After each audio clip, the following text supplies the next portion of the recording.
What's going on, guys? It's Jimmy here with your second stimulus check update. And in this video, we have several different pieces of news to report to you guys about the second stimulus check, unemployment, and related news. So we're going to just jump right into it. All I want to say first is subscribe down below. If you haven't yet, it's completely free to do so. This way you won't miss out on second stimulus check update videos.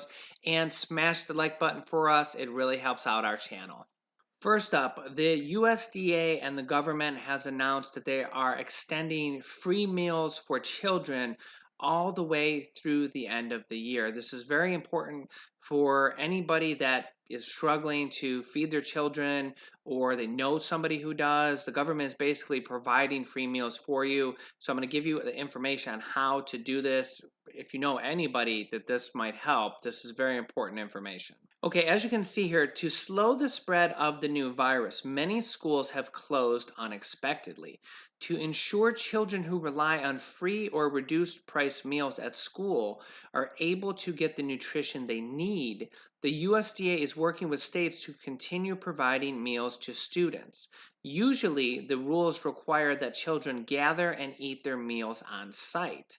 However, due to the exceptional circumstances of this public health emergency and the need for social distancing, the USDA was able to make temporary changes so that meals may be taken home and parents or guardians may pick up meals for their children if their state allows. Families can use this tool to find directions to nearby sites as well as hours of operation and contact information. Also, the USDA National Hunger Hotline remains a helpful resource for people seeking food assistance. The hotline, operated by Hunger Free America, can be reached Monday through Friday at the phone number 1-866-3-HUNGRY. And that is 866-348-6479.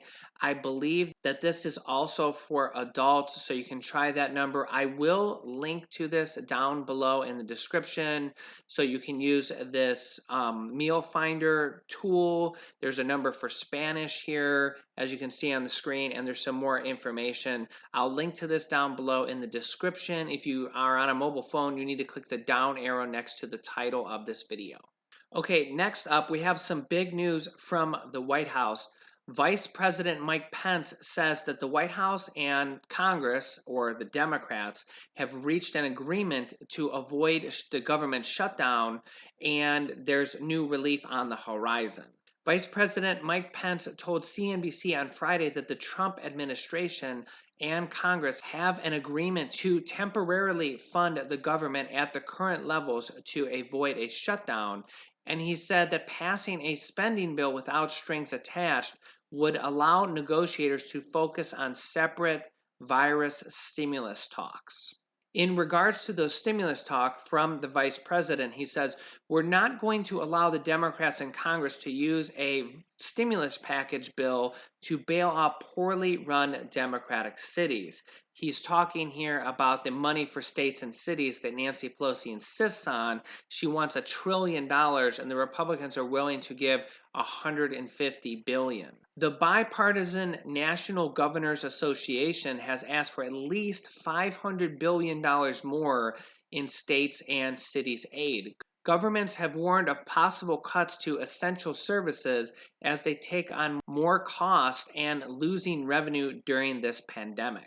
Mike Pence repeatedly made the case for another round of stimulus checks directly to the people as part of the fifth virus relief package. They've passed 5 different stimulus packages. One of them included a check, and the other ones had money for small businesses and unemployment extensions and so on and so forth. He says nobody wants to give direct payments to American families more than Donald Trump again. So Vice President Mike Pence is reiterating that both he and President Donald Trump and the White House want more direct stimulus checks to be sent out directly to the people. I think we're going to see a big push for this as we're now within 60 days of the election, and the president has stated multiple times that he wants to get a stimulus check out, and we know he wants to do it before the election because that's make or break for him. I mean, once after the election, he's either reelected or not. So Democratic candidate Joe Biden said that if he's elected, that he wants to pass a new stimulus package in January as soon as he's elected. And we still have countries all over the world passing more stimulus in their countries. So it's not like the US is the only country trying to do this. France just passed $100 billion stimulus bill, which in France is 4% of their entire GDP, which is a massive bill. The French government on Thursday announced a new stimulus plan for a total of 100 billion euros, or $120 billion, designed to take the economy out of the pandemic and limit the massive rise of unemployment that they're seeing, which officials admitted would top over 10% of the population next year.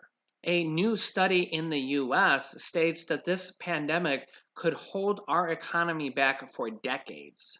The study conducted by the Federal Reserve Bank of St. Louis forecasts that the pandemic has incited fears that could reduce risk-taking behaviors by boosting the perceived probability of an extreme negative shock in the future, stating that while the virus will eventually pass, vaccines will be developed and workers will return to work. An event of this magnitude could leave lasting effects on the nature of economic activity in the United States, and that businesses will make future decisions with the risk of another pandemic in mind. There's warnings that the U.S. death toll is projected to reach over 400,000 people in the next few months if people stop using their masks as much as they're told to. A new model from top health officials predicted on Friday. This would mean more than 224,000 more lives lost in the U.S. over the next 4 months. And if there was near universal mask use, that could cut the number of projected people by more than half. We are still seeing around 35 to 45,000 new cases every single day, although this is on a downtrend from just a month or so ago when we were at a high of 75,000 new cases per day. It's still quite a lot to see 35 to 45,000 new cases every single day though, but at least it's on a downtrend. We have had over 6.1 million confirmed cases in the United States, and worldwide we have had over 26 million cases with almost a million deaths at this point. President Donald Trump claims that he could have a new vaccine delivered before the election as early as next month. The problem with this is the pace that they're doing this at. The US's quickest vaccine that has ever been developed before this is the mumps vaccine, which took 4 years to produce and test and to make sure that it was exactly how it needed to be. And this vaccine having taken less than a year, almost about 6 months. President Trump says under Operation Warp Speed, I don't even know, is that a good name for a virus vaccine name? I mean, do we really want it to be produced at warp speed?